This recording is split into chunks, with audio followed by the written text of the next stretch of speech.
जय श्री राम। सब सुख लहे तुम्हारी सरना, तुम रक्षक काहू को डरना। यानी कई बार क्या होता है कि हम हनुमान चालीसा का पाठ भी करता हूँ और हम हनुमान जी की भक्ति भी करता हूँ और उसके साथ साथ हम नाम जप भी कर रहा हूँ, लेकिन उसके बाद भी हमारे जीवन में संकट कम होने का नाम ही नहीं ले रहा है। यानी जीवन में ऐसे लगने लगता है जैसे कुछ भी ठीक नहीं चल रहा है। यानी हम भक्ति भी कर रहा हूँ, लेकिन हमारे जीवन में जो भी समस्याएं है वो बढ़ रहा है। यानी जो हमारा समस्या है, जो हमारा संकट है, कम नहीं हो रहा है। तो आज हम इसी विषय में बात करेंगे, जो कि देखिए हम क्या होता है कि हम हमारे जीवन में जब हम प्रॉब्लम में आते हैं या फिर जो भी हमारा जीवन में समस्या आने लगते हैं, तब हम उसी वक्त हम भगवान को याद करते हैं। जो कि हम हमेशा, चाहे सुख हो चाहे दुख हो, हम हमेशा भगवान को याद करना चाहिए। और उसके साथ साथ जब हम हमारे जीवन में बहुत ज़्यादा संकट आने लगते हैं, तब हम हनुमान जी को याद करते हैं। यानी जब हम हनुमान जी की भक्ति कर रहा हूँ या फिर हम हनुमान जी के सामने बैठ करके हम हनुमान चालीसा का पाठ कर रहा हूँ या फिर हम नाम जप कर रहा हूँ, उसके दौरान क्या होता है कि हम कहीं छोटा मोटा गलती, जैसे हम हनुमान चालीसा का पाठ कर रहा हूँ, यानी उस वक्त हमने जैसे हनुमान चालीसा पाठ के दौरान हम संकल्प लिया, यानी हम 11 दिन का संकल्प लिया है हम हनुमान चालीसा का पाठ करने का। और उस समय क्या होता है कि हम कुछ ऐसा जो नियम है, यानी जो हनुमान चालीसा पाठ के दौरान, यानी जो हम संकल्प लिया हूँ, उस संकल्प के दौरान हम कुछ ऐसा नियम है, उस नियम को हमें पालन करना होता है। और उसके साथ साथ यानी अगर हम हनुमान चालीसा संकल्प लेकर के पाठ करो तो भी ठीक है, अगर हम बिना संकल्प के भी पाठ करो तो भी कुछ ऐसा नियम है जो हमें पालन करना चाहिए। यानी उस नियम को हमें अवश्य ही पालन करना चाहिए, तभी हमारे जो भी संकट है या फिर जो भी हमारे जीवन में समस्या आ रहा है या फिर जो भी संकट बढ़ रहा है, तो उस संकट जो है ना वो कम होने लगेगा।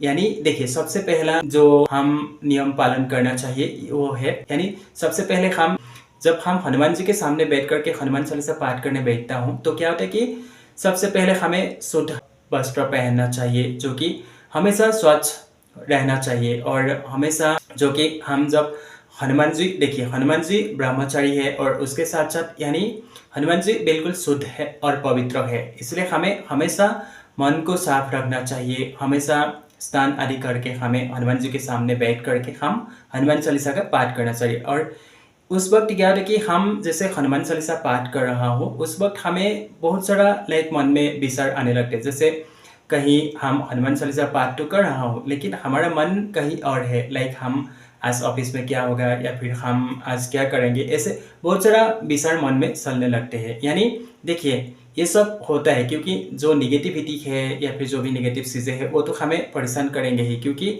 हम जब अच्छे कर्म करने जाते हैं तो वो सब चीज़ें हमें परेशान करने लगते हैं। इसलिए हम मन में बस एक ही फोकस रखना चाहिए। जब हम हनुमान जी के सामने बैठ करके हम पाठ कर रहे हो, चाहे हनुमान चालीसा हो या फिर बजरंग बाण हो या फिर सुंदरकांड हो, कोई भी पाठ हो हनुमान जी का, बस हम हमेशा मन को साफ, मन को पवित्र रख करके उस पाठ को करना चाहिए।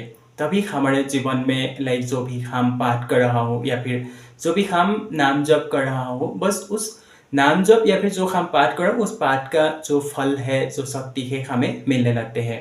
तो इसलिए हमें इस चीज़ का, यानी जो हम गलती कर बैठते हैं उस गलती का हमें हमेशा ध्यान रखना चाहिए। और उसके साथ साथ कई बार क्या होता है कि जैसे हम डायरेक्ट, यानी हम हनुमान जी के सामने बैठ करके हम हनुमान चालीसा पाठ करने लगते हैं, जो कि बिल्कुल ऐसे नहीं करना चाहिए। हनुमान जी को सबसे ज़्यादा पसंद है प्रभु श्री राम, तो फिर हमें जब हम हनुमान चालीसा पाठ करने जाते हैं तो सबसे पहले हमें प्रभु श्री राम जी का नाम लेना बहुत ज़रूरी है। जो कि जितना हम श्री राम जी का नाम का जाप करेंगे या फिर जो हम हनुमान चालीसा पाठ करने जाते हैं उससे पहले हम श्री राम जी का नाम का जाप करेंगे। चाहे आप श्री राम जी का नाम का जाप करो या फिर सीताराम नाम का जाप करो या फिर सीताराम हनुमान, ऐसे करके अगर आप जाप करके फिर आप हनुमान चालीसा पाठ करेंगे तो फिर देखिए आप, यानी जो हमारा पाठ जो हम पाठ कर रहा हूँ तो उसका जो फल है हमें बहुत जल्द मिलने लगते हैं।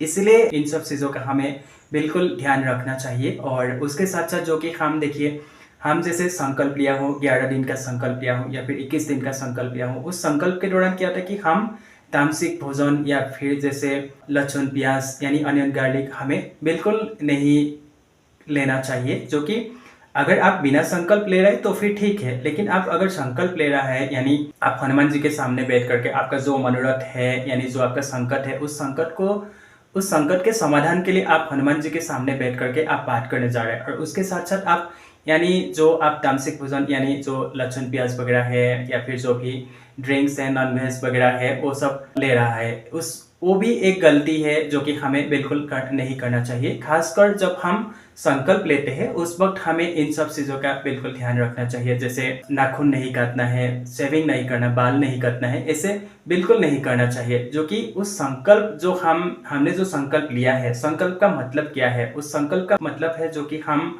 भगवान से जोड़ने का, जो कि हम डायरेक्ट प्रभु के साथ हमारा एक कनेक्शन जो हम बनाते हैं, इसलिए हमें संकल्प लिया जाता है ताकि हमारा जो भी समस्या है, जो भी प्रॉब्लम है, जो भी हमारे जीवन में संकट आ रहा है, उस संकट का समाधान के लिए हम प्रभु से विनती करने जा रहा है।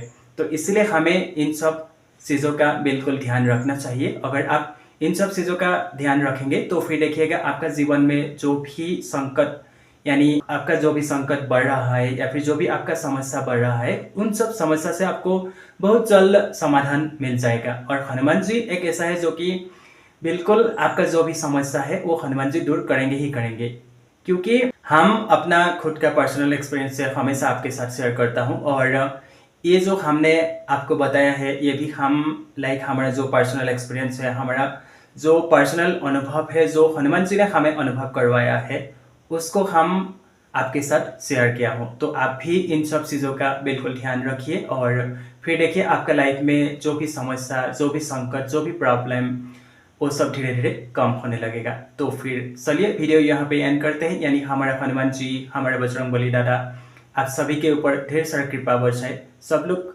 खुश रहे, सब लोग जीवन में आगे बढ़े। अगर आपको जानकारी अच्छा लगा तो फिर आप हमें कमेंट करके जरूर बताइएगा और कमेंट में जय श्री राम, जय बजरंगबली लिखना ना भूलें। जय श्री राम, जय हनुमान।